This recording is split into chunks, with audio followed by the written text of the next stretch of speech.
Welcome, Maria. Thanks for coming in. Thank you. It's my pleasure.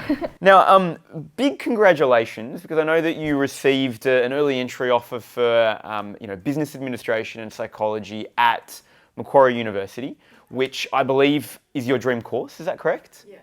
So, big congratulations. How did you feel when you got that offer? I'm really excited, of course, and I just felt like a lot of the stress was taken off my shoulders, and yeah, it just gives me more motivation to work harder, but not having that stress. Awesome, because it's sort of weird, right? It's like I don't have the stress, but now I'm like I'm gonna do it. Yeah.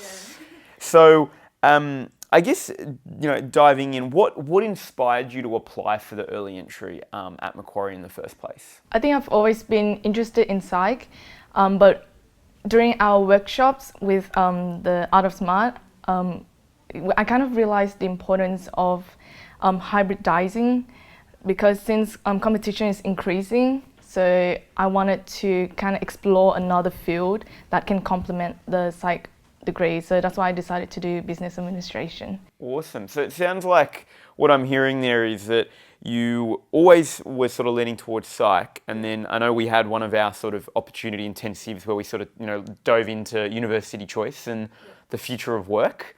And so what you're referring to is, the hybridization strategy of picking sort of two sort of connected areas that will open up greater opportunity for you. So that meant that, okay, you added business administration onto psych. Why apply then for the early entry? Relieving the stress is probably the main one, and it just makes me feel like there's more accomplishment. It feels more like I'm grasping the opportunities rather than waiting for them to come to me, if that makes sense. Yeah, it does, perfectly. So you're being proactive about it. Yeah. Which is really, really great to hear. So what did the early entry process look like? So for Macquarie, when did you start thinking about applying? I applied for the second round, but I already started thinking about it during July, August. I didn't want to apply the first round because I wanted to be really careful about it. When with our intensives, I tried my best to carefully read through the website. I don't know how many times I've read it and try to integrate the criteria and try to be smart to use the keywords that they use there. I also reach out a lot to the different mentors who I know that either was accepted into Macquarie or any other scholarships even. And they helped me drafted my application as well. Amazing. So you've got 3 rounds at Macquarie. So as you said, you waited for the second round because you were perfecting your application and wanting to make sure that it was just right, which is great. So then, for your application, your mentor's obviously Kathy. How did Kathy help you with your early entry application for Macquarie? I think one of the key things that I learned through the application process is that universities right now are focusing more on personal experiences, and rather than just listing achievements, we wanted to make it more personalized and targeting more of the emotions, balancing both of them out rather than just listing, which I think is one of the more common mistakes. I was guilty of that too, but yeah. And so then, is that something Kathy helped you with in terms of changing what you were writing to better fit that? I try my best to, socialize and building networks, connections with other mentors as well. And through one of our workshops, because that gives us the opportunity to connect to the other mentors, I also reached out to a few others, and then they were the one who pointed out what I could fix, just the tiny little details to make the applications stand out more. Amazing. So, I guess the great thing is that you were able to draw on a whole mentoring team, really, and draw on different people's strengths and talents in the Pathfinder team to help you refine your application, which is amazing. What was a sort of key strategy or idea about how to write your application that you learnt from the workshops? I think being specific was one of the biggest strategy, adding quantitative amounts rather than just yes, I've done this, but you're being really specific that makes it stand out more, and showcase more evidence to support your accomplishments. Great. So rather than just saying, I did this, I'm awesome, actually have some proof, which is great. I know one of the challenges that a lot of students have when thinking about their application is, like working out which activities to choose to talk about. How did you choose the activities you spoke about? Like what did you use to pick the ones that you decided to use in your application? To be honest, I don't think I struggled much in picking the activities that I wanted because it was quite obvious to the activities that I was really proud of. But I think one of the things that the workshops also stress is that you shouldn't doubt your achievements through those activities. It's kind of depend on how you present them to the university people. And ultimately, it's just what you learn out of those experiences. It's amazing, and I think you're right on. Like, I think any activity. I mean, certainly some activities are better than others to pick. Yeah.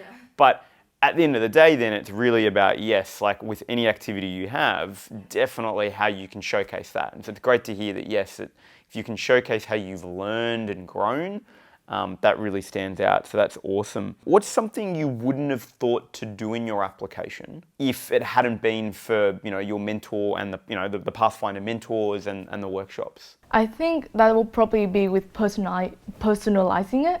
One of the things that you've mentioned through one of the workshops is to do a lot of research in the department or the faculty that you want to study in, and having a look at professors or lecturers, and if possible, like contact them, learn about them, what things they kind of do, to include that into your application, and that really showcase your dedication to and your passion about that particular field. And I don't think that's something that's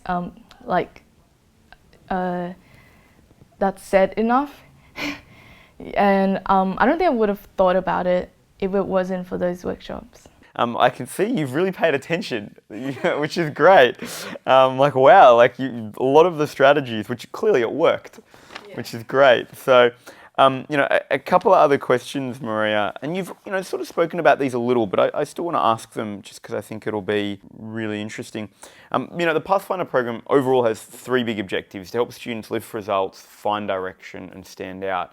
How did the mentors in the Pathfinder program and the workshops help you, particularly with finding direction and standing out? When I first met Kathy, I think one of the most common phrase I used was that I feel like I'm falling behind.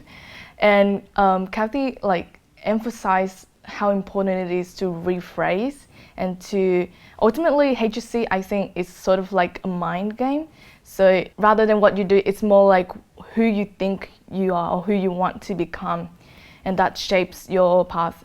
And obviously there are times where I felt like I divert from my goal a bit, and whenever we have our sessions, I feel like being able to talk to her and being guided by Kathy, it brought me back to my original intention, so that I don't lose track, and I feel like I'm in the right direction again. And in standout, for example, in regards to the uni applications, I learned to be more, to know the audience better, and to know what exactly they're looking for.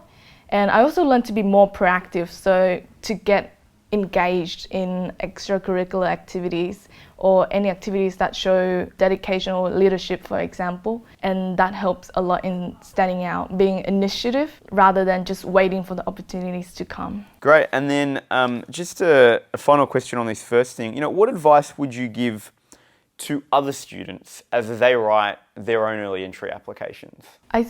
I guess first of all, be really careful when you're looking at the application. Don't rush the process, of course. Decompose the question so that you are targeting every aspect that they're asking for, because usually it's achievement, but they've also focused on the interpersonal aspect, within yourself and what experience you gain from it.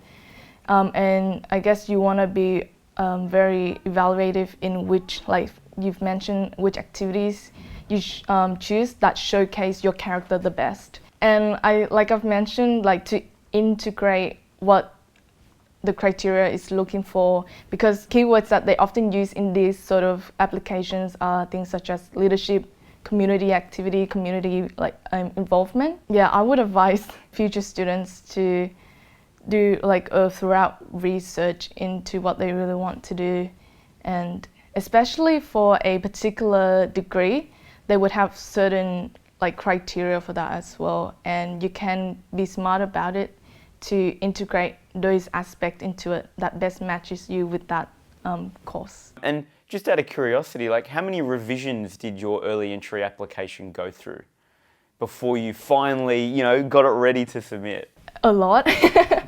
I didn't keep count, but like I would say it was a quite long process, maybe longer than it should have been, because I'm kind of a perfectionist and I'm quite critical in my in everything I do. So I find it was really helpful to really start really early and then get it edited by a third party, and then just kind of leave it alone for a little bit of time to revisit it, and then it's easier to pick out your mistakes or pick out areas of improvement if you come back to it a while later. How did you balance writing your application with the HSC? Because throughout this whole process, you still had trials just after and assessments before. So yeah, how did you balance writing the application, because it took a bit of time, clearly, from what I'm hearing, and get your study done? First off, I think starting early really helps because there wasn't as many assessments or trials, so I didn't have to like worry much about it at that point. But then I guess having a proper schedule would really help, because you can spend like days on an application and just forget about your studying. So by setting a schedule, specific time plots really help in crafting out how much time you should spend on each aspect. And also there's that law that says that, you know, work expand to fill the time, right? So the shorter the time you get, like it might seem little, but you still manage to complete everything in that, like say 2 hours. Whereas if you leave it for the whole day, you can still just do the same amount. Any other final comments just about the whole early entry process that anything else you'd like to share? Although it sounds like common sense, but I feel like one of the most common mistakes that I've seen is that whether people start researching into applications a little bit too late so that they miss on these opportunities, or they don't read the application thoroughly so that they don't know if they're eligible or not. But then after they spent time dedicating to it, they realize that the parts that they are missing out, for example. So I think that's really important to make sure that you're fully eligible for the application and do your best research to grasp any opportunities early on rather than leaving it a bit later.